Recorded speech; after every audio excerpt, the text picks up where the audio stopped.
As tributes continue to pour in for former Finance Minister and Reserve Bank Governor Tito Mboweni, one of his close friends, Anglican Archbishop Thabo Makgoba, has expressed shock at Mboweni's passing. COSATU, the Citizens Forum and Parliament also say the news is unexpected.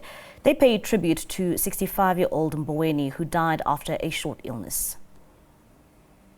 The Anglican Archbishop, who says he often spent time with Mboweni when visiting Makgoba's kloof in Limpopo, is still in shock. I was shocked and pained to hear of the death of Governor Tito Mboweni, whom we fondly call the Duchy of Makgoba's kloof. Somebody the family had come to know very closely. Each time we are in Makgoba's kloof, we were humbled and privileged to meet either in town, little town of Heinesberg, or in Makgoba's kloof Hotel, or at other places in a beautiful valley. About a month ago, we spent quality time at the University of Limpopo, where he delivered the Archbishop Makgoba Development Trust lecture, celebrating 10 years of our partnership with the university and 65 years of the university. Makgoba remembers some of the last moments he spent with him. At that ceremony,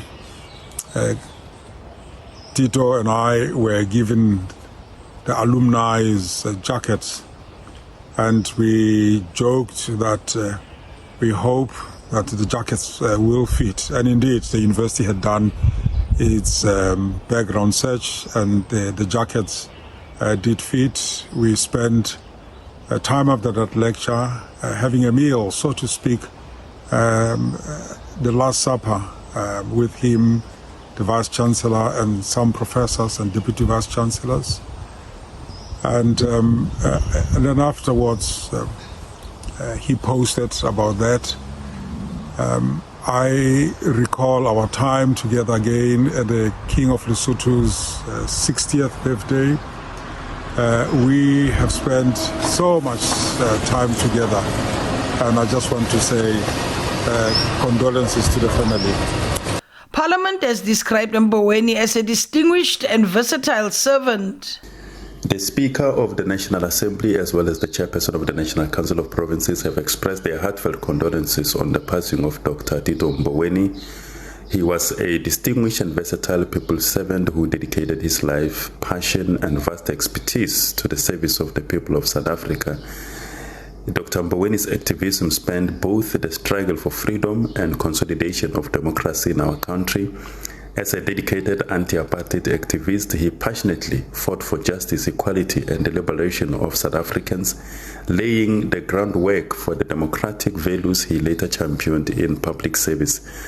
After the dawn of democracy, he was the first Minister of Labour under the presidency of President Nelson Mandela. And in this role, he was instrumental in shaping South Africa's labour policies during a critical time of transition, ensuring that the rights and dignity of workers are protected and enshrined in the new democratic order. The National Legislature also reflected on his contribution to the lawmaking processes in the early days. As one of the first generation of members of parliament during the first post-apartheid parliament, Dr. Mboweni contributed to the establishment of laws and policies aimed at dismantling the legacy of apartheid and building a more inclusive and just society. A former lawmaker and spokesperson of the Citizens Forum also praised Mboweni for the role he played in the country. We are shocked and saddened by the country have lost a true patriot. Comrade Tito Mboweni was loyal, principled, and very hard-working.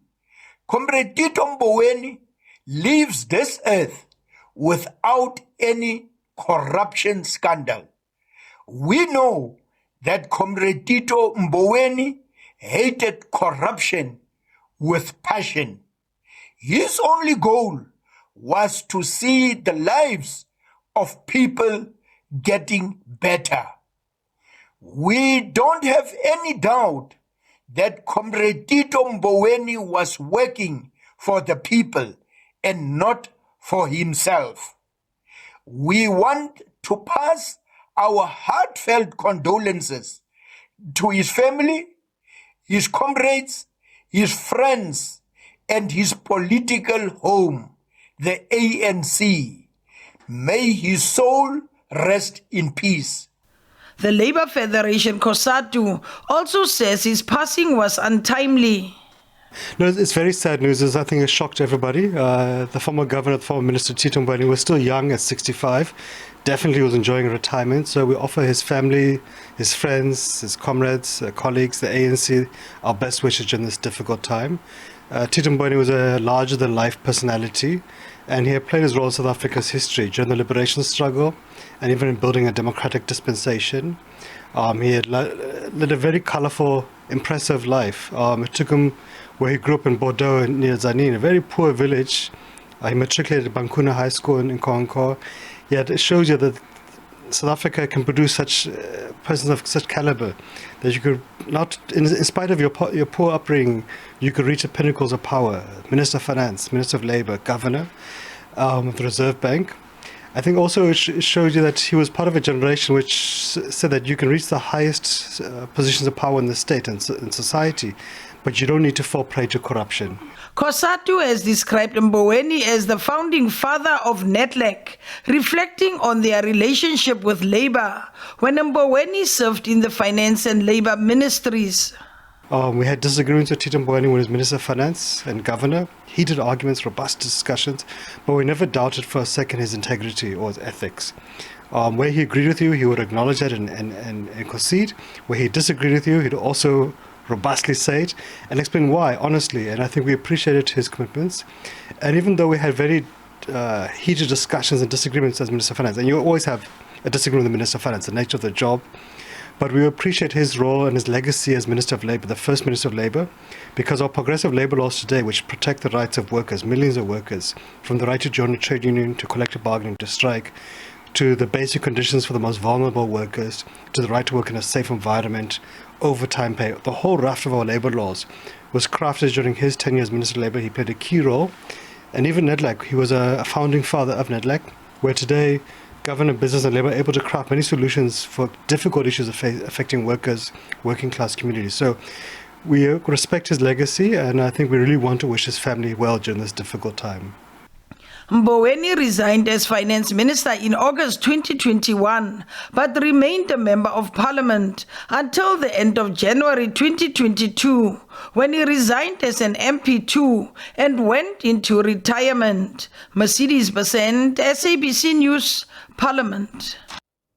Rwandan President Paul Kagame says the late former Reserve Bank governor and former finance minister Tito Mboweni was a giant voice for Africa and a champion of continental integration. Condolences continue to pour in from far and wide after Mboweni passed away following a short illness. Mboweni was one of the admirers of Kigali's economic success. President Cyril Ramaphosa says the country has lost a compatriot who has served as an activist, economic policy innovator and champion of labour rights. Rwandan President Paul Kagame has expressed his condolences to the family, friends of Tito Mboweni and to President Cyril Ramaphosa and the people of South Africa.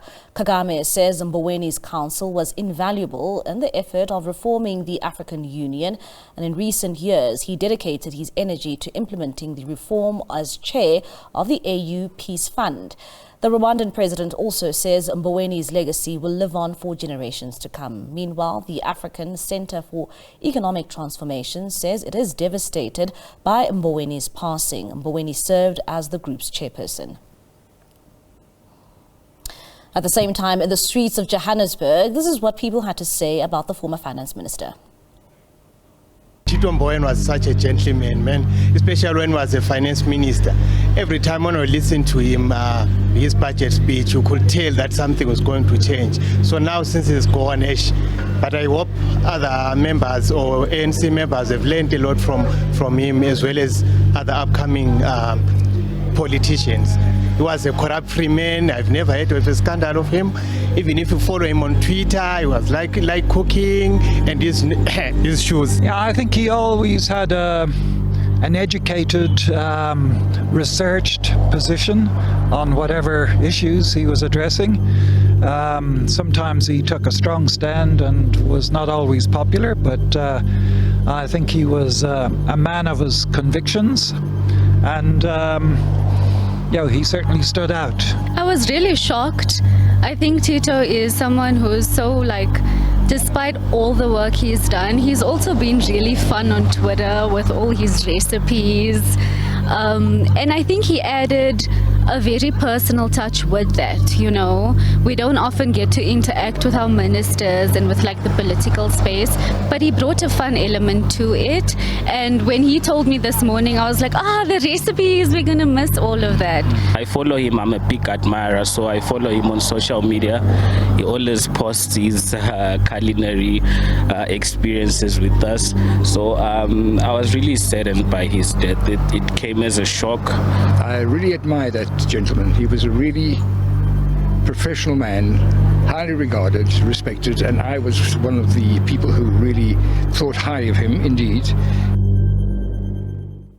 Meanwhile, the youth in Mahikeng in the northwest say the late former South African Reserve Bank Governor Tito Mboweni will be remembered for his contribution in shaping the country's economy as the nation's first black governor of the Reserve Bank. We like to pay our respect to Tito Mboweni and the work he has done in our community, and the new leadership will learn from his work. As far as his passing and everything else, I'm going to just say it's unfortunate, and everybody else, the ANCs and everybody who's red badged or anything else, or your affiliations, and then just give him lasting hope and grace. Tito Mboweni, rest in peace. It's such a sad day for the country, so we would just like to pass our condolences to the family. Shasha. First of all, I'd like to acknowledge his contribution to the economy and the country as a whole, because I think he was the first black governor of the Reserve Bank of South Africa, and he was later than the Minister of Finance, I think around 2018. So his immense contribution to the economy, I think, helped us with the rent, a lot of things, the country spending and a lot of that, you understand. He even made it to one of the hip-hop songs. You remember Tito Mboweni, Shasha, Oban?